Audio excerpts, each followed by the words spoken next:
जय हिंद दोस्तों, स्वागत है आपका आज के इस वीडियो में। आज के इस वीडियो में बात करने वाले हैं sources for the history of modern India.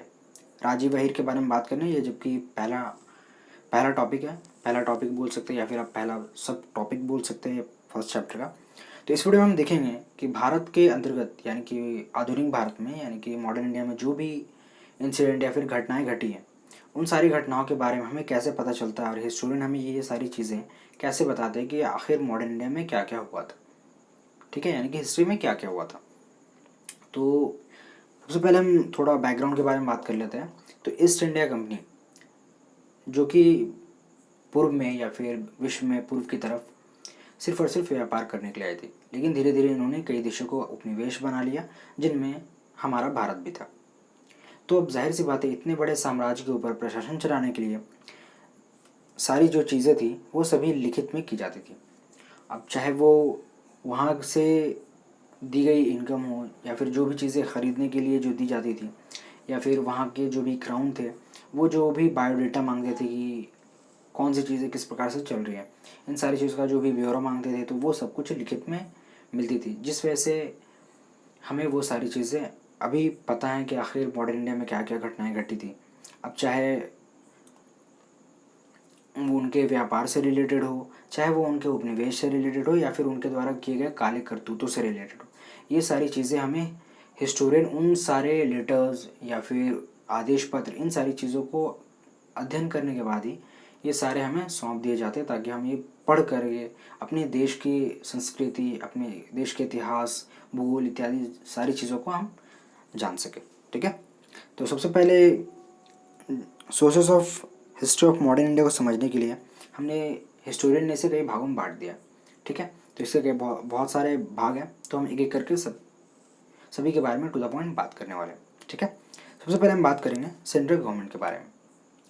तो सेंट्रल गवर्नमेंट में क्या है कि सेंट्रल गवर्नमेंट से रिलेटेड जितने भी फैसले लिए गए थे, चाहे वो कॉन्स्टिट्यूशन असेंबली का गठन हो या फिर 1947 का पार्टीशन हो, और अगर हम पीछे आ जाएं तो 1773 का रेगुलेटिंग एक्ट, या फिर वर्नाक्यूलर प्रेस एक्ट 1778, या फिर मालेमिंटो, या फिर मार्टिन चेम्सफोर्ड, इस तरह से जितने भी जो चीज़ें जो भी नियम बनाए गए, कानून बनाए गए, या फिर जितनी भी चीज़ें, जैसे कि इन्होंने क्रिप्स मिशन हो गया, साइमन साइमन ने जो नियम बनाए थे, साइमन गो बैक, इन सारी बहुत सारी ऐसी घटनाएं थी। तो इन सारी घटनाओं से रिलेटेड जो भी लेखा जोखा है या फिर जो भी चीज़ें डॉक्यूमेंट्स वगैरह हैं, वो सब नेशनल आर्काइव्स ऑफ इंडिया यानी कि न्यू दिल्ली में आज भी ये सुरक्षित रखी गई है। ठीक है, अब हम बात करते हैं स्टेट गवर्नमेंट के बारे में। ठीक है, स्टेट से रिलेटेड जो हमें पूरा लेख मिलते हैं उनके बारे में बात करेंगे। तो स्टेट से रिलेटेड जो हमें पूरा लेख मिलते हैं उसमें बेसिकली स्टेट को लगभग 3 भागों में बांट दिया गया। एक तो वो जो कि पहले भूतपूर्व अंग्रेज़ों के अंतर्गत जो राज्य आते थे वो, दूसरा रियासत जो कि जितने भी राजा थे उनके अंतर्गत जो क्षेत्र आते थे उन्हें रियासत कहा जाता था, और तीसरा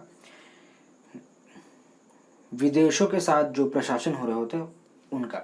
इन तीनों चीज़ों के बारे में जो भी डॉक्यूमेंट्स अवेलेबल हैं वो सारे स्टेट गवर्नमेंट से रिलेटेड जितनी भी चीज़ें की गई थी, जैसे कि मैंने आपको 3 भाग बताए, ये सारे के सारे का ब्यौरा हमारे पास अवेलेबल है। ठीक है, इन सारी चीज़ों के अलावा जुडिशरी, अब चाहे वो फोर्ट सेंट जॉर्ज हो या फिर फोर्ट विलियम हो, से रिलेटेड जितने भी जुडिशरी से रिलेटेड जितने भी दस्तावेज़ पारित किए गए थे, वो सारे के सारे दस्तावेज़ कुछ मुंबई हाई कोर्ट में स्थित है और कुछ सुप्रीम कोर्ट में रखे गए और कुछ कोलकाता हाई कोर्ट में।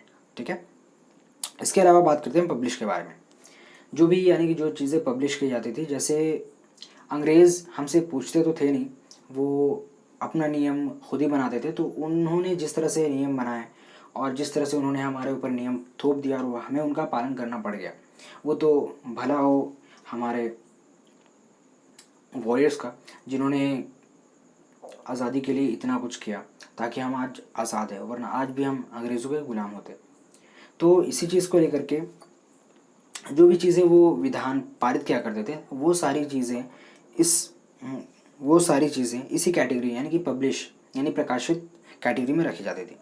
अब इन सारी चीज़ों के अलावा एक पर्सनल, जैसे कोई व्यक्ति होता है जो कि किसी ऑर्गेनाइजेशन के थ्रू वो व्यापार कर रहा है उसका लेखा जोखा हो, या फिर वो अपनी फैमिली से रिलेटेड अगर कुछ लिख रहा है तो वो उसका डॉक्यूमेंट मिल जाता है। या फिर कोई इंसान अगर अपनी बायोग्राफी लिख रहा है तो उसके बारे में हमें जानने को मिलता है उस टाइम पे किस तरह से कौन सी चीज़ें किस तरह से चल रही थी। जैसे कि अभी अभी के टाइम पे लॉकडाउन हुआ, इतना बड़ा इकोनॉमिक क्राइसिस हुआ, या फिर ऑस्ट्रेलिया बुश फायर हुआ, इतनी सारी चीज़ें जो घट रही हैं, तो वो भी हम तो फिलहाल अभी के बारे में बात नहीं करेंगे, हम सीधा पीछे चलते हैं। तो पीछे के टाइम में अगर कोई इंसान एक जगह से दूसरे जगह यात्रा करता था तो उसका अपने यात्रा को जर्नी को एक्सप्लेन करता था या फिर डायरी में लिखता था, तो उस तरह की चीज़ें भी सरकार उसे पर्सनल प्रॉपर्टी कहने के बावजूद वो इतिहास में वो चीज़ें काम आए इस चीज़ के लिए उसे सुरक्षित रख लिया जाता था। ठीक है, अब जो छठा पॉइंट है वो है फॉरेन म्यूज़ियम। अब फॉरेन आर्काइव्स जो हैं, जैसे कि बहुत सारी चीज़ें हैं जो कि हमारे पास नहीं है, और वो सारी चीज़ें फॉरेन म्यूज़ियम यानी कि कोर्ट ऑफ लंदन जो कॉमनवेल्थ है वहाँ पर बहुत सारी चीज़ें रखी हुई हैं।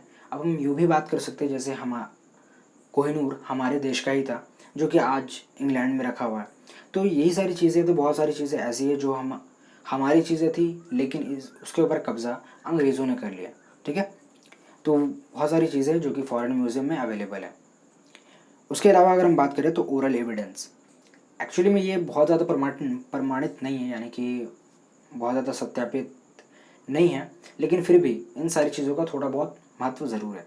जैसे कि कोई व्यक्ति मुंह से बोल देता था कि अगर हम बचपन में कहानियाँ सुना करते थे दादा दादी नाना नानी से, तो हमने कभी ये नहीं पूछा कि इस कहानी में कितनी सच्चाई है या फिर कितना झूठ है। हमें बचपन में मज़ा आता था, हम सुनते रहते थे। तो इसी तरह से बहुत सारी कहानियाँ थी जो मॉडर्न इंडिया के टाइम में जो लोगों ने कही थी, उन सारी चीज़ों को भी पीढ़ी दर पीढ़ी चली आई और इसी चीज़ को ओरल एविडेंस मान लिया गया।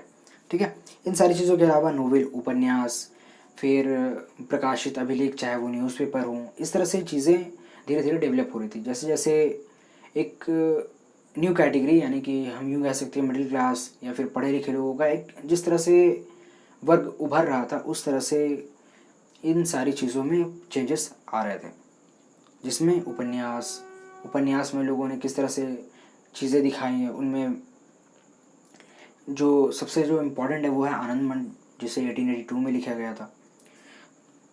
अब इन सारी चीज़ों के अलावा हम बात करेंगे पेंटिंग्स के बारे में। तो पेंटिंग्स में क्या था कि अंग्रेज़ जिस तरह से भारतीयों को तुच्छ समझा करते थे और उन्हें गैर गुजरा समझा करते थे, उनके ऊपर जुल्म किया करते थे, उनके साथ अच्छा व्यवहार तो बिल्कुल भी नहीं किया जाता था। उनके उस वक्त इज़्ज़त सिर्फ उनकी होती थी जो कि राजा के पद पर होते थे, और उसमें भी अंग्रेज़ उस राजा को अपने नियंत्रण में रखना चाहते थे और अपने व्यापार के साथ साथ इस साम्राज्य के ऊपर कब्जा करके हमेशा के लिए इसे अपने साथ मिलाना चाहते थे। ठीक है, तो ये सारी चीज़ें कई आर्टिस्टों ने या फिर पेंटर ने ये सारी चीज़ों को बहुत अच्छे से प्रदर्शित किया, बहुत अच्छे से निखारा, जिस वजह से हिस्टोरियन इन सारी चीज़ों का अध्ययन करने के बाद ये सारी चीज़ें हमें बताते हैं। और ये सारी चीज़ें हम अध्ययन करने के बाद जब हिस्टोरियन हमें देते हैं तो इसी चीज़ को हम पढ़ करके हमें ये पता चलता है कि हाँ, ये हमारे देश का इतिहास क्या है, किस तरह से वॉरियर्स ने लड़ाई की ताकि आज हम आज़ाद हैं। अब चाहे वो भगत सिंह हो, चंद्रशेखर आज़ाद हो या फिर महात्मा गांधी हो, तो ये सारे ऐसे वॉरियर्स थे जिन्होंने हम सबको, ऐसे तो बहुत सारे नाम हैं लेकिन मैं कुछ गिने चुने लोगों का ही नाम ले रहा हूँ, तो इन सारे लोगों ने मिलकर के हमें आज़ादी दिलाई, तो जिस वजह से आज हम आज़ाद हैं। तो हमें ब्लेस्ड होना चाहिए कि हम आज आज़ाद हैं, हम जो चाहें वो कर सकते हैं। एक्चुअली में अब एकदम यार बहुत ज़्यादा डीपली मत चले ना। ठीक है, तो आज के इस वीडियो में बस इतना ही था। अगर ये वीडियो आपको अच्छा लगा तो please like, comment, share, subscribe जरूर कर देना। तब तक के लिए keep studying and believe in yourself. जय हिंद, वंदे मातरम।